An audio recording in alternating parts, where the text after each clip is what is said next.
Oy mga kababayan, at isa ho sa pinakamainit na issue rin na pinag-uusapan ngayon ay ito hong gusali, yung bagong building ng Senado. At ngayon ay pinagtatalunan sa pagitan ni na Senator Nancy Binay at Senator Alan Peter Cayetano yung halagang 23 billion na sinasabi ni Senator Cayetano at 21 billion lang ang sinasabi naman ni Senator Nancy Binay. Pero ang binabanggit naman ho ni Senator Alan Peter Cayetano sa 23 billion kasama na ang lupa kasi 21 billion sa gusali sa building at idinagdag diyan yung mahigit sa 2 billion sa lupa naman na kinatitirikan ng isinasagawa o yung konstruksyon ng gusali ng Senado. So, yun ho, mukhang parehong tama naman, no? Ang sinasabi naman ni Senator Nancy Binay, 21 billion lang. Okay. So, pero alam niyo ho, mga kababayan, ang talagang isa po sa dapat na pagtuunan ng pansin dito ho at parang natabunan ho ito kahapon sa ginawang pagdinig ng Senado ay itong pagtatayo ng gusali ng Senado. Alam niyo ho, lumilitaw ho talagang napakaluho. Sa ngayon ho, wala pa naman nakikitang anomalya pero marami hong dapat na ipaliwanag ang mismong DPWH na nangunguna dito po sa konstruksyon at sila rin po ay katuwang ng contractor mismo. Dito ho, inisa-isa nga ho ni Senator Cayetano at alam nyo, maganda yung punto ho ni Senator Cayetano na pera po ng taong bayan. Ito hong inilalaan sa konstruksyon ng gusali ng Senado. Na noon ang usapan lang mga kababayan nasa 4.5 billion, tumaas ng tumaas, hanggang ngayon aabot na po sa 23 billion pesos. Ang laki-laki naman ho mga kababayan. Ang sabi ho, kasi mas makatitipid daw ho kung magtatayo ng gusali. O kung magtatayo nga ng Senate building, bagong gusali ng Senado, pero wag naman yung maluho. Ito sobrang luho mga kababayan, base ito sa sa pagsubaybay ko sa ginawang pagdinig ng Senate Committee on Accounts na pinamumunuan ni Senator Alan Peter Cayetano. Pakinggan ho natin, ito ho yung parang hindi ho masyadong nabigyan ng pansin dahil sa yun nga ang talagang lumutang yung naging personalan at nagkainitan ito pong si Senator Nancy Binay at Senator Alan Peter Cayetano. Pero ito ho, panoorin ho natin mga kababayan, yung tunay na issue na may binabanggit, ito pong si Senator Alan Peter Cayetano, wala pa ho siya sinasabing anomalya, pero sobrang gastos o maluho. Panoorin po natin mga kababayan. Ito ho yung tunay na issue na dapat hong magpaliwanag dito ang DPWH. Halos nagmamakaawa na ako na maintindihan natin to lahat. Pera ng gobyerno to. So nagtimula tayo sa 4.5 billion. Kahit sinong architect ang tanungin mo, shell and core, ratio niya dun sa fit out is more or less 45% yung shell and core. So more or less 55% yung fit out, di ba? I-50-50 mo na. So kung nag-umpisa ka sa 4.5 billion, kasama fit out, another 4.59. Gawin mo ng 10 billion kasi 45, 55, 10 billion. Lagay mo na for whatever reason, another 20%, 12. Nasa 23 na tayo. So yun ang point ko. Kung pera natin to at mahilig tayo sa halaman, no problem. Mahilig tayo sa cobblestone, no problem. Pero pera ng gobyerno to, we went from 4.5 billion core and shell, so that's more or less 10 billion sa kasama fit out. If we went to 12, 13, sige. Pero pumupunta na tayo sa 23 na hindi pa tayo tapos eh. 'Di ba? So sana maintindihan nyo na kailangan kong tignan at tanungin 'yan. 'Di ba?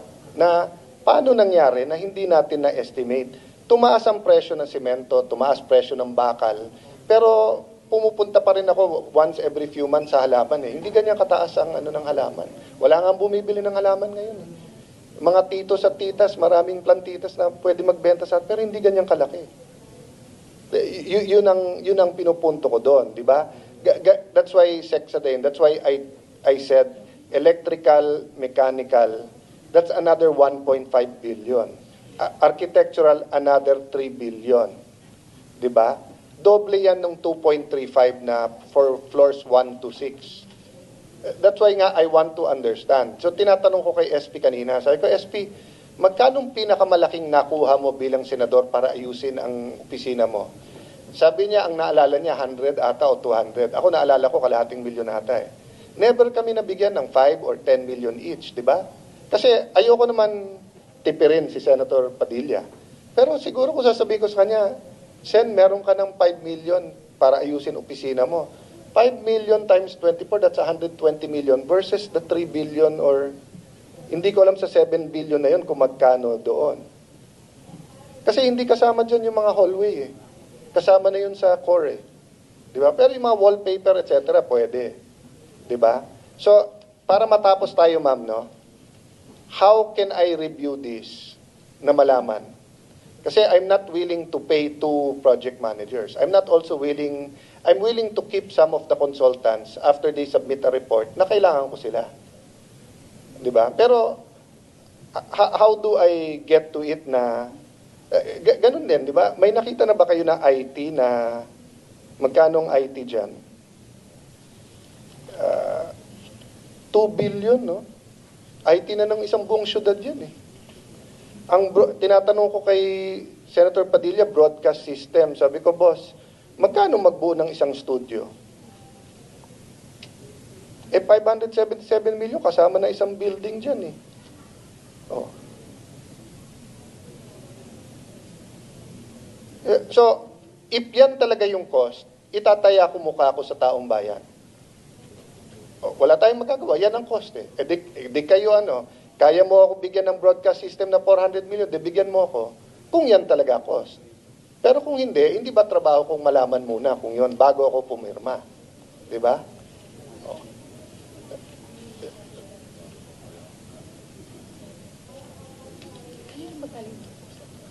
I think I covered what I want to cover and I made my point na the reason why I wanted a meeting like this, ayokong nakatago eh. 'Di ba? Yung SCT minimit ko pa isa-isa lang. And believe ako dun sa ilan staff ni Senator Lacson na from the start they stuck it out with this and I hope they stay to finish the building. Pero hindi ko pa sila minimit lahat ganyan kasi nga ayokong pumayag na si Senator Cayetano, 766 million yung IT. Hindi naman ako expert diyan eh. 'Di ba? So, halimbawa, nakakuha ko. For one reason, may nakapanood po ngayon, nag-email sa akin. Senator Cayetano, titignan ko, kaya ko yan, 200 million. Alam mo kung kanino ko ipapasa yon? Sa PMO. At PMO magsabi sa akin, I mean, not the IT, but the 7 billion. So, ngayon, may nanonood nun ng facade. Yung tawag nyo is, tawag ko lattice, ang tawag nyo sun baffles. Diba? Kung may magbibigay ng 3 quote ko, ganyan, I will make the decision, but I expect the PMO to advise me. Di ba, hindi pwedeng sabihin, gusto ng Senado eh. Hindi ba susunod? Kung gusto ng Senado, tapos illegal. Sino ba makakasuhan? Hindi ako, kayo. Hindi ako pipirma kung illegal eh. Di ba? Pero pag inapprove ko, legal, 1.6. Pero nalaman ng tao, Uy, Senator Cayetano, konti lang pala diferensya, pwedeng 900,000. Hindi ako madidemanda, pero sira yung pangalan ng tatay ko, sira pangalan ng ate ko, sira pangalan ko. Di ba? Kaya gusto ko siguraduhin.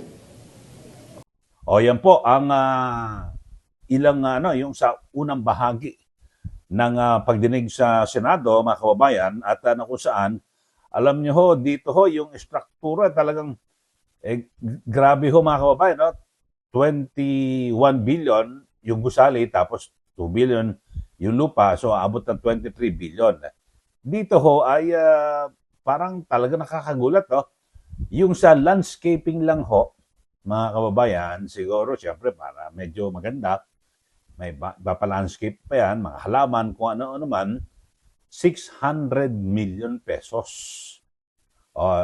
Hindi ko sinasabi ni Senator Cayetano at ako, hindi ko rin sinasabi na ito'y anomalya, no? Pero yung 600 million pesos, sobrang mamahal naman mga halaman dyan. Di ba? Pera ng taong bayan yan 600 million sa landscaping. Tapos yung sa security system, kasama ho dyan yung mga CCTV, etc., etc., 875 million. Ang laki naman. Tapos yung sa IT ay nasa 766 million. Yung sa IT. Aba, grabe ho. Anong klase ho ito? Nagtatayo ba kayo ng ano? Sabi nga ni Senator Cayetano, magtatayo kayo ng studio, yung isang network o broadcast center. Isang gusali. Tapos isang himpilan na ng television at radyo. So, napakalaki. So, yun po yung issue.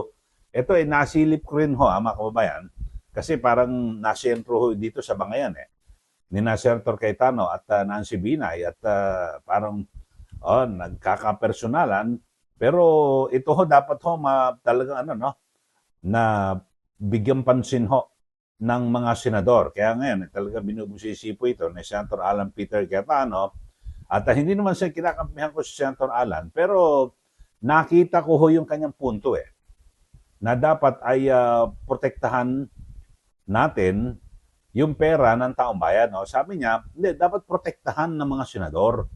Kasi ang ginagastos ko rito ay taxpayers' money. Di po ba? So, eto ho, yung nakasapaw, yung nakagulo sa tunay na issue, ito, panoorin nyo ho ito at bagamat siguro, yung iba, napanood na ho ito. Pero ipasok din natin yung talagang bangayan ni Senator Nancy Binay at ito pong si Senator Alan Peter Cayetano. Ito, panoorin po natin. Yung hearing namin. Hindi ko ginugulo yung hearing. It's 23 billion total. Walang nagsabi dito na 23 billion total DPWH. Wala akong nagsabi nun. Ang dami mo nang inimbento sa media kung saan mo nang pinala yung issue. Wala akong iniimbento. Imbento ka. Naka-10 interview ka. Baka naman ito yung Makati, Taguig. Hindi mo man lang iniba yung question dun sa radyo. Lahat sila pare-pareho question. Eksakto pa. Di halatang ikaw nagbigay ng question. Ano namang kilalaman? Ano namang kilalaman ng Bakit naman ako magbibigay ng question sa media, So, napakagaling Mr. Chairman? Baka gawain mo yung nagbibigay ng tanong sa mga media. So, ma'am, 10 interview, eksakto lahat ng question. Coincidence, ang galing mo naman. Siguro, diba? mas magandang... Kagabi. Mas magandang tanungin yung mga hindi sila. Radyo ang sinasabi ko. Ang point ko, ma'am, pwede bang stick to the issue sa radyo, tayo? Mr. Chairman. Walang Alam nyo, nag-bring kaya up din dito tayo ng ibang bumaba issue. kasi kanina pag gusto magpaliwanag ng DPWH, hindi sila makapagpaliwanag pagpaliwanag ng natin. maayos. Mga bisita natin sa DPWH, pasensya na po kayo. Yun ang sinasabi ko sa inyo. 24 yung senador, iba-iba yung opinion. Klaro yung issue, guguluhin yung issue. Hindi po ako nagugulo, Mr. Chairman. Sa pagpasok ko pa lang, ginugulo mo na yung issue. Ma'am, hindi magulo yung issue. Ang linaw-linaw ng issue, 23 billion galing sa staff mo. Ikaw yung pumupunta sa media, sa radyo, kung ano-anong paninira, kung ano sinasabi mo sa akin. Sabi mo, may sumasaksak sa likod mo. Di kasuhan mo ng attempted murder. Sino ba sumasaksak sa likod mo? Wala akong alam doon. Sige, bubulong ko sa'yo mamaya kung sino yung sumasaksak. Pero hindi ako. Ano kilalaman ko doon is sasabihin mo... Actually, Mr. Chairman, may sinabi ba akong ikaw? Wala akong sinasabi na ikaw, ha? Paano mo sasabihin mo sa media, may kilalaman to sa Taguig at Makati, tapos sasabihin mo may sumasaksak sa likod mo, ano iisipin nila? Pero sinabi ko ba na Alan Peter Cayetano ang sumasaksak sa akin? Parang, di ba sabi nila yung pag nagre-react ng ganyan, baka guilty. Ma'am, basta sasabihin ko sa iyo, Lourdes ang pangalan mo, hindi Marites. Kaya ayusin natin to, nakakahiya na. Hindi po tayo marites, Mr. Chairman. Kaya nga 23 billion, so anong gusto mong linawin dyan? Yun na nga Ipasok natin sa record, anong gusto mong linawin? Tinatanong ko lang sa DPWH, based on their records, magkano ba yung amount sa kanila? Ito nga ma'am, pinapakita ko na sa iyo ma'am. Ayan, nasa mic kanila, is that 23 billion? It's 21.7330. But is that 23 billion? If you add the land. but it's not 23 billion. Sino ba nagsabi sa kanila na sabi ng DPWH 23 billion ang nasa DPWH? Yun yung, siguro balikan natin yung mga transcripts ng mga interview nyo din. Ma'am, wala akong Napaulit-ulit interview. yung sinasabi na 23 billion. Ma'am, wala po akong I interview. think- Tanungin mo po media, galit na sa akin yung mga yan. Tingnan mo si Celine, hindi ako nakapagbati ng birthday, hindi ko binubuksan yung text niya kasi sabi ko sa kanila, pasensya na po kayo, gusto ko maging fair, wala akong kakausapin, wala akong interviewin. Ninong ko si Ninong Noli De Castro, tumatawag sa akin, hindi ako nagpa-interview. Marami akong kaibigan sa media, hindi ako nagpa-interview, di ba? Oh.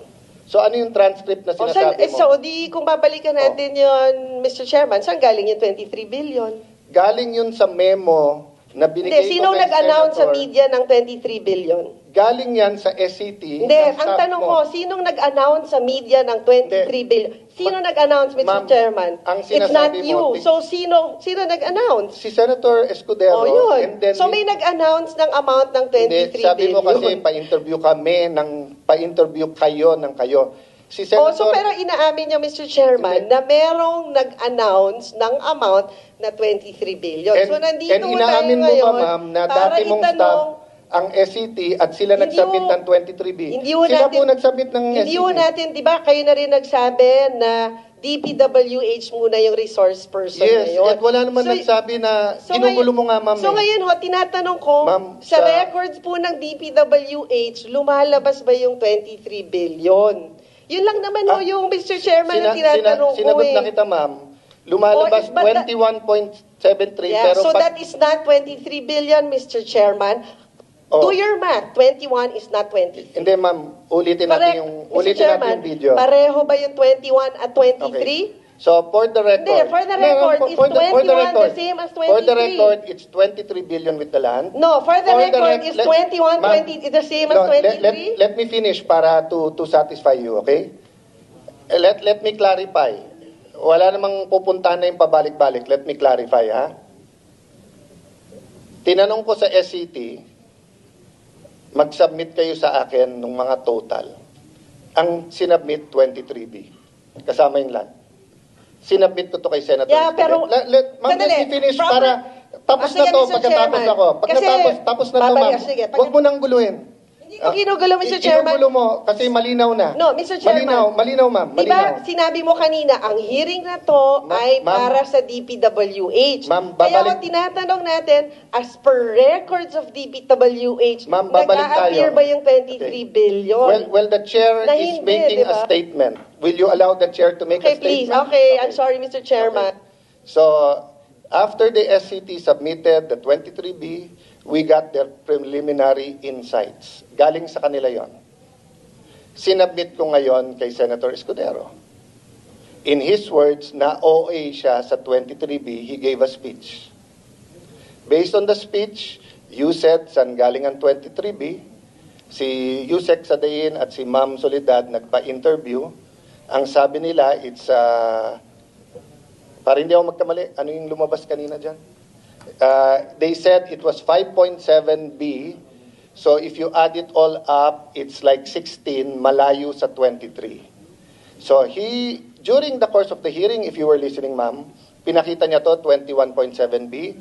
So I referred to him. Sabi ko, sir, kung titignan mo ang sarili niyong dokumento at yung sinubmit ni Assistant Secretary Molano, it was 7 point something B. So, malapit na yun sa 23 o nasa 23 if isama mo yung land. So, don't you owe us an apology because sinabi mong, let me finish. Don't you, because it was, sinabi mo 5.7 at 16B, para bang kami nag-imbento.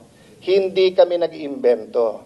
Now, if you want to say imbento yung 23B, then show me what the numbers is and I will talk to the SCT bakit kayo nag-iimbento kung nag-imbento sila. Pero kung hindi, at 23 talaga binigay nila sa akin, ano yung issue? Huwag mo nang pagbalik-balik ta rin na DP ganyan. Ito, sinabit ng DPWH, 21.7. Ayan yung report nila sa Channel 7. Lahat ng tao sa kwarto na to, lahat ng nanonood sa media, naiintindihan na. So, tapos na tayo doon. Klaro na yon. So, ang pera nyo, 21.7. Wala yung sa land sa inyo. O, ano pang issue? Ayan, sinabit Mr. nila. Chairman, Ito, ayan, there's no, sinabit may nila. 21 billion ba sa inyo? Ayan, no? Wala.